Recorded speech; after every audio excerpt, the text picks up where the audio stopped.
when we last left Raxx, he was walking away from the last status hearing with a new bill from his lawyer, followed by some angry words from Ed. However, in the meantime, Raxx has gone fairly quiet, and I do mean silent. Well, other than trying to blackmail evidence out of certain people.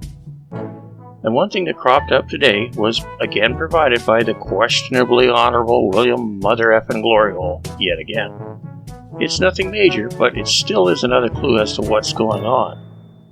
On August 30th, Raxx was served with a court notice to appear for the upcoming September 27th status hearing, and it was also noticed to appear for the actual trial date, which is now set for October 10th at 8:30 a.m.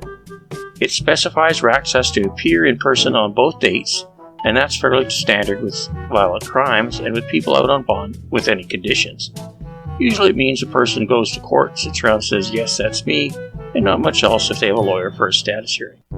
However, if they misbehave during the hearing or if they violated any bond conditions, off they go to sit in jail until the trial date.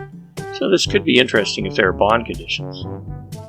One thing that was mentioned but not yet confirmed by any paperwork was that one bond condition is that Raxx has to stay off the internet.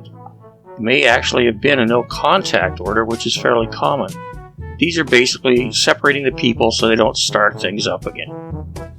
In Raxx's case, since he never leaves the house except for batting practice and the odd court appearance, he may have been told to stay off the internet as that's where all this trouble started. Well, started according to Raxx anyway.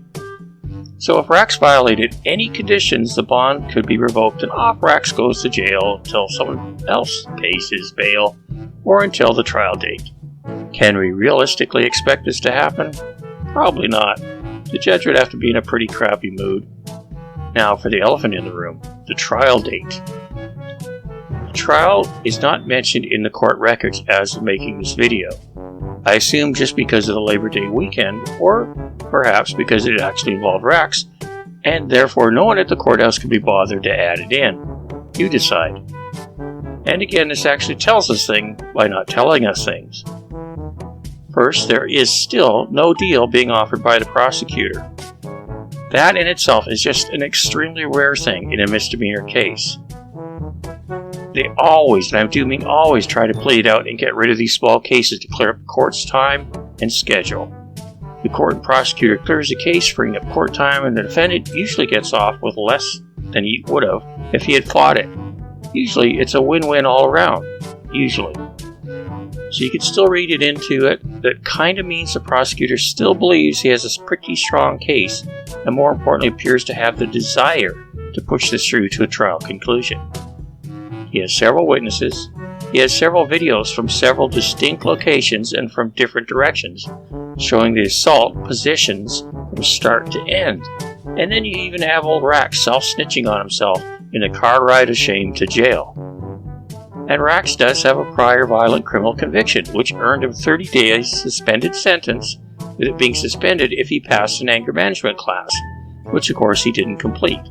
So based on this and several other encounters with the police, I believe it's over 113 times now and counting, still shows Raxx having a predisposition to act out violently and shows his failure to comply with court-ordered social service programs. This previous charge alone also doubles the potential max time from 6 months to 12 months for the assault charge. Since Raxx was sentenced already to 30 days and that was suspended, and didn't complete the anger management classes, the court is going to be less likely to lean towards being lenient this time, looking at just probation and fines, and is likely going to look more towards time, bigger fines, and longer probation, or a combination of those three. And since Chance pled not guilty, and he's made several declarations on trying to turn this trial into a circus by somehow trying to go after the trolls instead of just defending himself like people normally do against these charges, perhaps the prosecutor and judge will end up throwing the book, the library building, and the sidewalk at Chance.